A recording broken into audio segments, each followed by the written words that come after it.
to Smoke ASMR reading. We are now on chapter 5 of Alice in Wonderland by Lewis Carroll.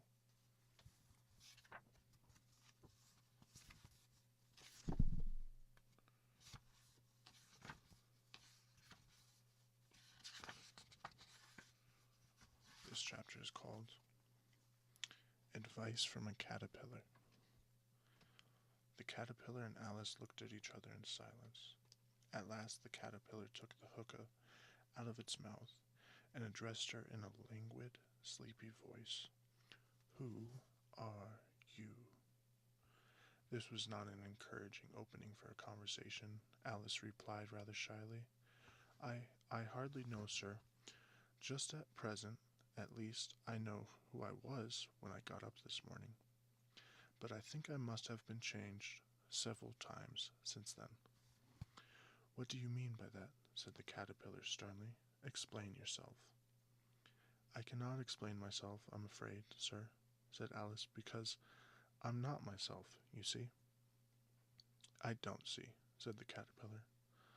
"I'm afraid I can't put it more clearly," Alice replied very politely, "for I can't understand myself to begin with, and being so many different sizes in a day is very confusing." "It isn't," said the caterpillar. "Well, perhaps you haven't found it so yet," said Alice, "but when you have to turn into a chrysalis, you will some day, you know, and then after that into a butterfly. I should think you'll feel it a little queer, won't you?" "Not a bit," said the caterpillar. "Well, perhaps your feelings may be different," said Alice. "All I know is, it would feel very queer to me." "You," said the caterpillar contemptuously. "Who are you?" Which brought them back again to the beginning of the conversation. Alice felt a little irritated at the caterpillar's making such very short remarks, and she drew herself up and said very gravely, "I think you ought to tell me who you are first." "Why?" said the caterpillar.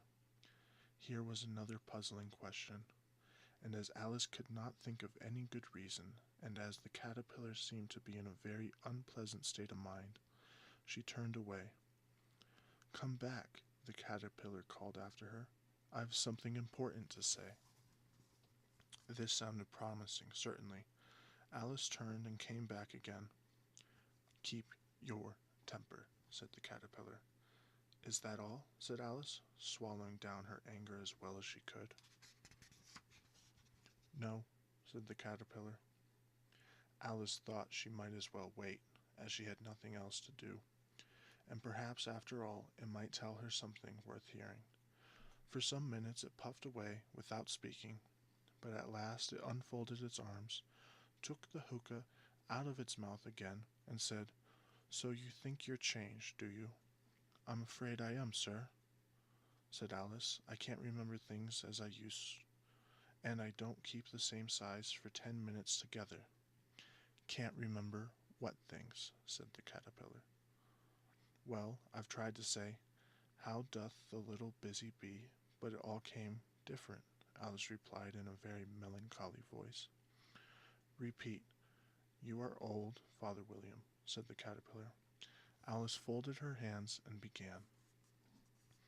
"You are old, Father William," the young man said, "and your hair has become very white, and yet you incessantly stand on your head. Do you think at your age it is right?" "In my youth," Father William replied to his son, "I feared it might injure the brain, but now that I'm perfectly sure I have none, why I do it again and again." "You are old," said the youth, "as I mentioned before, and have grown most uncommonly fat, yet you turned a back somersault in at the door. Pray, what is the reason of that?" "In my youth," said the sage, as he shook his grey locks, "I kept all my limbs very supple by the use of this ointment, 1 shilling the box. Allow me to sell you a couple." "You are old," said the youth, "and your jaws are too weak for anything tougher than suet. Yet you finished the goose with the bones in the beak. Pray how did you manage to do it? In my youth, said his father, I took to the law and argued each case with my wife, and the muscular strength which it gave to my draw has lasted the rest of my life.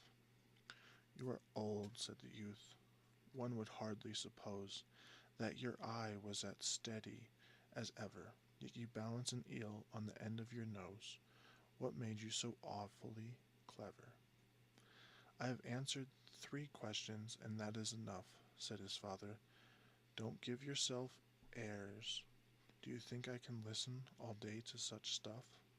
Be off, or I'll kick you downstairs. That is not said right, said the caterpillar. Not quite right, I'm afraid, said Alice timidly. Some of the words have gotten altered. It is wrong from beginning to end, said the caterpillar decidedly, and there was silence for some minutes. The caterpillar was first to speak. What size do you want to be? It asked. Oh, I'm not particular as to size, Alice hastily replied, and one doesn't like changing so often, you know. I don't know, said the caterpillar. Alice said nothing. She had never been so much contradicted in all her life before, and she felt that she was losing her temper. Are you content now? Said the caterpillar.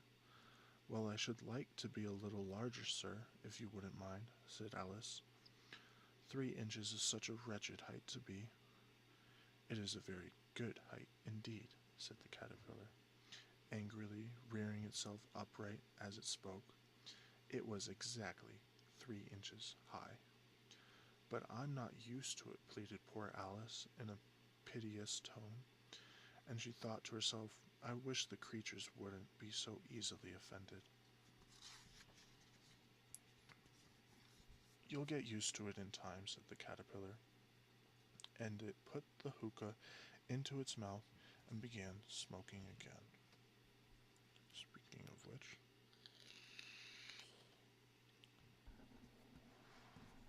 this time Alice waited patiently until it chose to speak again.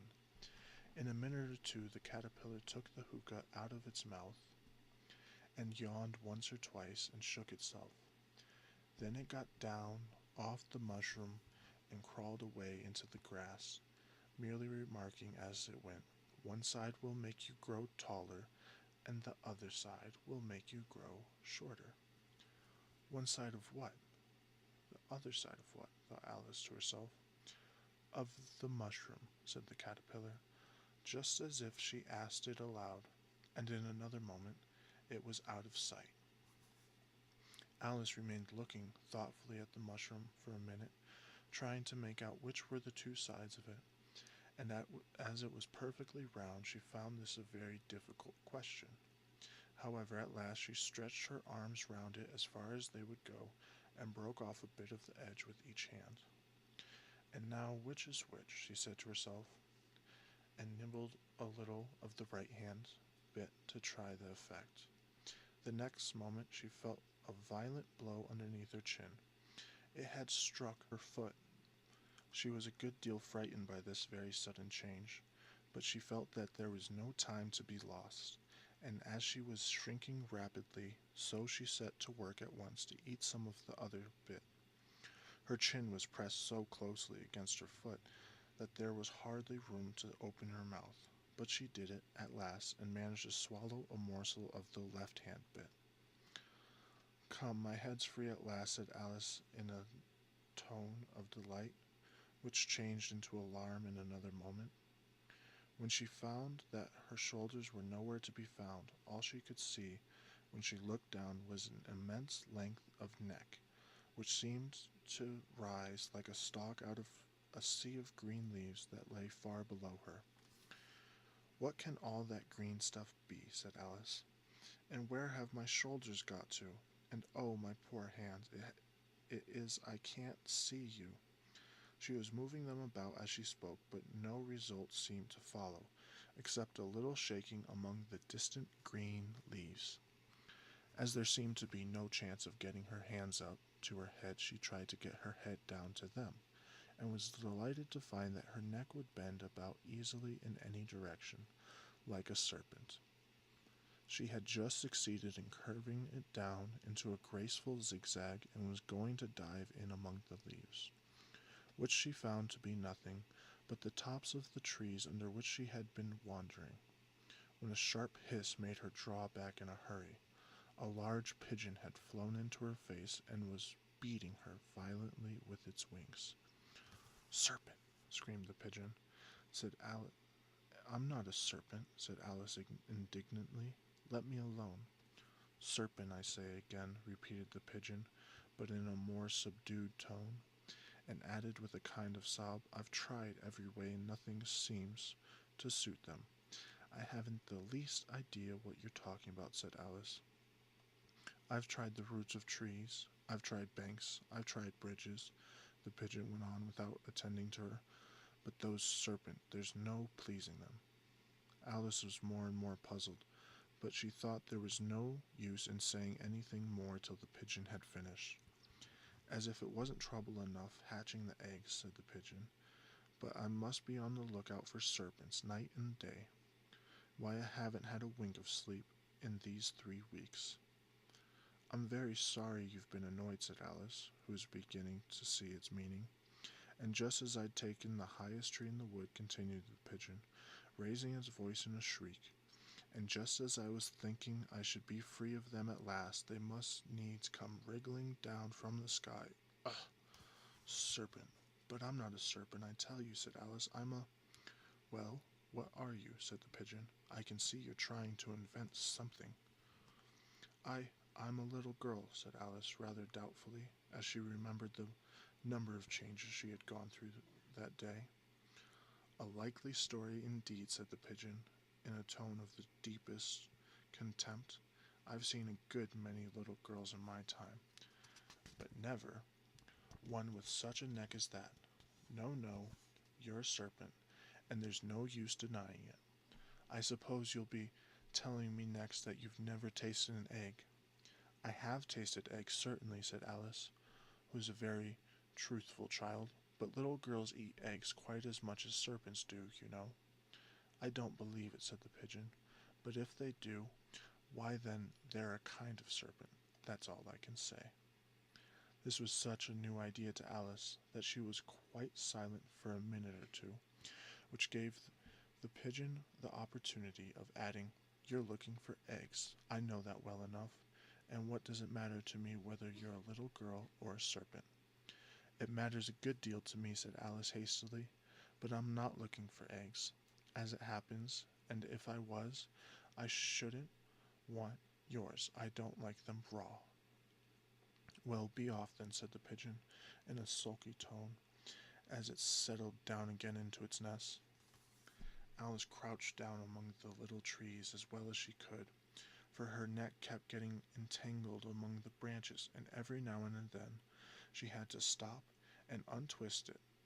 After a while she remembered that she still held the pieces of mushroom in her hands, and she set to work very carefully, nibbling first at one and then at the other, and growing sometimes taller and sometimes shorter, until she had succeeded in bringing herself down to her usual height. It was so long since she had been anything near the right size that it felt quite strange at first, but she got used to it in a few minutes and began talking to herself as usual. "Come, there's half my plan done now. How puzzling all these changes are. I'm never sure what I'm going to be, from one minute to another. However, I've got back to my right size. The next thing is to get into that beautiful garden. How is that to be done, I wonder?" As she said this, she came suddenly upon an open place, with a little house in it about 4 feet high. "Whoever lives there," thought Alice, "it'll never do to come upon them this size. Why, I should frighten them out of their wits." So she began nibbling at the right-hand bit again, and did not venture near the house till she had brought herself down to 9 inches high. And so that is the end of chapter